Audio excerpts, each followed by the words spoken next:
Hello বন্ধুরা, তোমরা সবাই কেমন আছো? আশা করি ভালো আছো, আর আমিও ভালো আছি। আজকে আমি একটু বেশিই ভালো আছি। আজকে আমার একটা খুব প্রিয় রেসিপি তোমাদের কাছে নিয়ে এসেছি।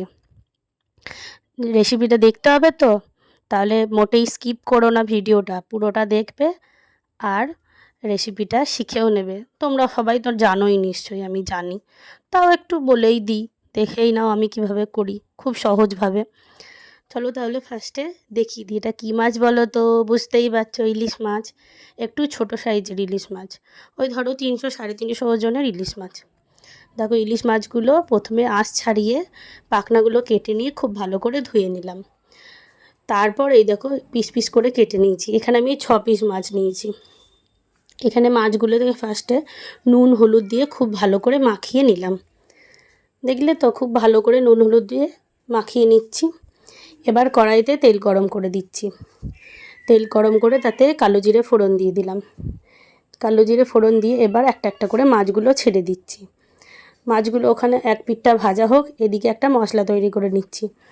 সরষে আর কাঁচা লঙ্কা বেটে রেখেছিলাম, তার মধ্যে একটু হলুদ গুঁড়ো আর হলুদ গুঁড়ো আর নুন দিয়ে খুব ভালো করে একটু জল দিয়ে গুলিয়ে রেখে দিলাম। এবার আর কিছুই না, ওই মাছগুলোর মধ্যেই জলটা দিয়ে দিলাম, সর্ষে বাটার জলটা, আর ওপর থেকে চেরা কাঁচা লঙ্কা দিয়ে দিলাম।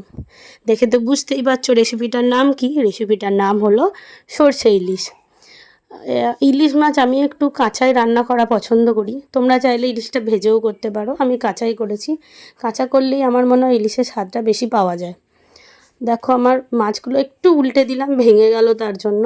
দেখো, প্রায় হয়েই এসছে আমার সরষে ইলিশ, মাছগুলোও সেদ্ধ হয়ে গেছে। এবার আর কিছুই না, ওপর থেকে একটু কাঁচা সরষের তেল একটু বেশি করেই ছড়িয়ে দেবো, যাতে গন্ধটা খুব ভালো আসে।